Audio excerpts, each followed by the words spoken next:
4. Ya lo cierro para pasar al trabajo 5. Antes voy a pasar levemente por la teoría, ¿no? En la teoría, retrocedo un poquito, ya habíamos analizado el tema de los sexos y ahora entramos al tema de las edades, ¿no?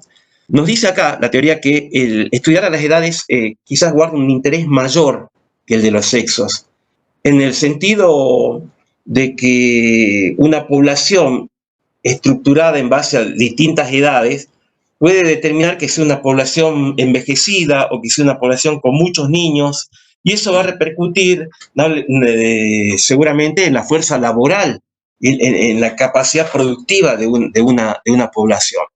Por eso dice que el estudiar a la población por los grupos de edades reviste un mayor interés.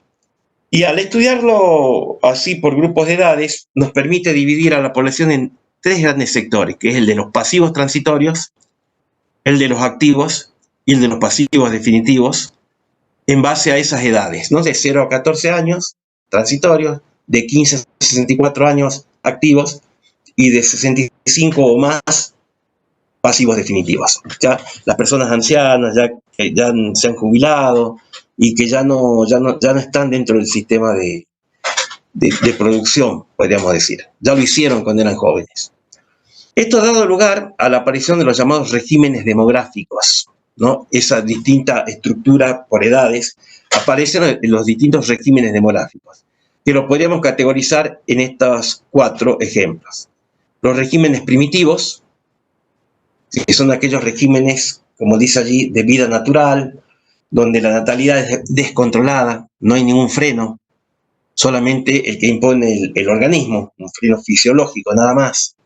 La mortalidad también no tiene ningún tipo de control. Nacen en gran cantidad y mueren en gran cantidad.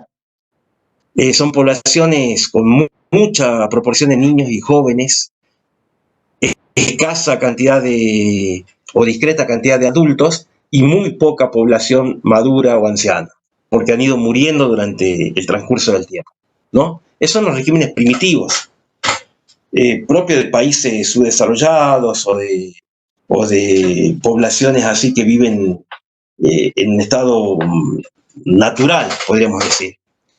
Después sistemas o regímenes jóvenes o progresistas que también tienen una elevada natalidad, pero una mortalidad controlada, un poco más controlada porque hay progresos en materia sanitaria. Los jóvenes siguen siendo de una proporción elevada y los activos crece un poco el número porque, como dije, hay un mayor índice de supervivencia. La mortalidad está más controlada, entonces crece un poco el número de población activa. Es decir, creció la esperanza de vida. Luego tengo los regímenes regresivos o viejos, donde obviamente hay un arrastre de las conductas restrictivas de la natalidad. O sea, hay pocos niños, pocos jóvenes, y se va a acrecentar mucho la cantidad de adultos y de ancianos. La mortalidad ha sido controlada, se bajó mucho el tema de la mortalidad, el control de las enfermedades, y la esperanza de vida ha crecido notablemente. ¿Sí? Esto es propio de los países europeos o países desarrollados con altos porcentajes de población adulta y ancianos.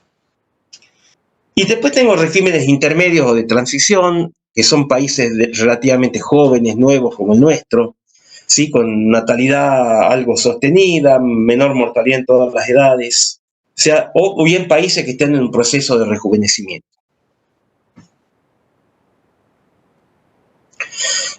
Podemos hacer distintos análisis y representaciones gráficas de las edades, ¿no? Y acá voy a avanzar un poco y esto nos va a ir llevando al trabajo práctico número 5, que ustedes ya lo tienen.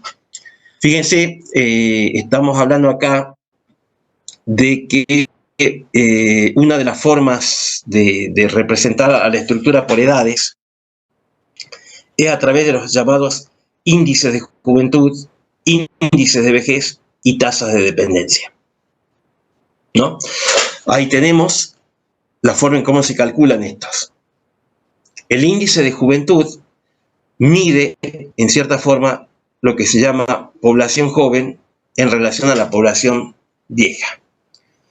Primero hay que aclarar a qué vamos a llamar población joven. Es lo que dice acá. Población joven en algunos países es la que va de 0 a 15. ¿No? Vamos a tomar nosotros esas edades, de 0 a 15. Hay otros países donde consideran joven de 0 a 19. Pero nosotros nos vamos a basar en esta, de 0 a 15. Y población vieja a la que tiene, para algunos, más de 60 años, o en algunos casos para los que tienen más de 65. Depende del país.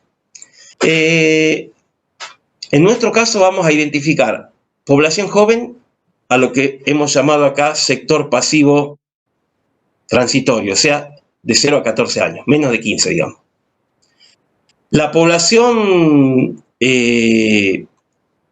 vieja la vamos a llamar a la que tiene más de 65 años, o sea, lo que equivaldría al sector pasivo definitivo. Y la población adulta, la que va de 15 a 64 años.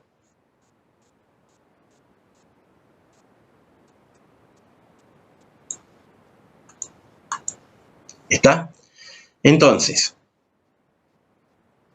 yo para calcular el índice de juventud, este que está acá, el numerito 1, es calcular la proporción de jóvenes en relación a la población vieja. O sea, población joven por 100 sobre población vieja.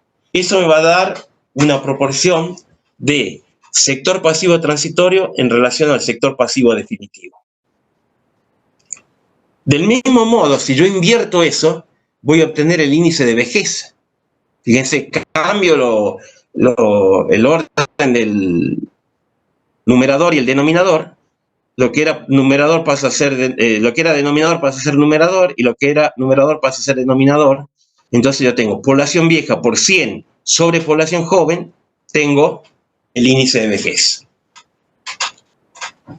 Y un índice muy importante es lo que se conoce como el índice o tasa de dependencia. ¿Cómo calculo esto yo? Y sumo la población vieja más la población joven, es decir, los dos sectores pasivos, el transitorio y el definitivo, por 100 sobre la población adulta, que es el sector activo. Y eso me da la tasa de dependencia. ¿Por qué? ¿Qué es esto de la tasa de dependencia? Y porque es lo que yo dije en un primer momento. Hay un sector que sostiene a los otros dos sectores.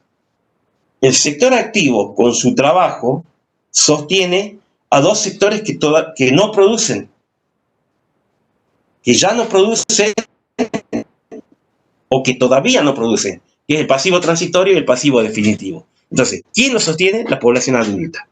Y si yo tengo muchos jóvenes y muchos viejos, obviamente la tasa de dependencia de esa nación, de ese estado, de ese país, de ese territorio va a ser muy alta.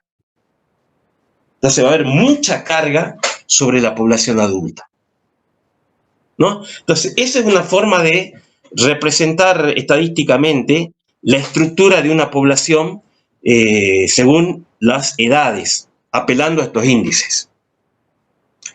Y la otra es calcular los llamados índices sintéticos, que son la edad media y la edad mediana de una población. Yo digo, Argentina, somos casi 40, el último censo éramos más de 40 millones de personas. ¿Cuál sería la edad promedio? ¿Cuál será la edad promedio de Argentina? Es decir, yo tendría que sumar las edades de los 40 millones de personas y dividirla por 40 millones. Menudo trabajo.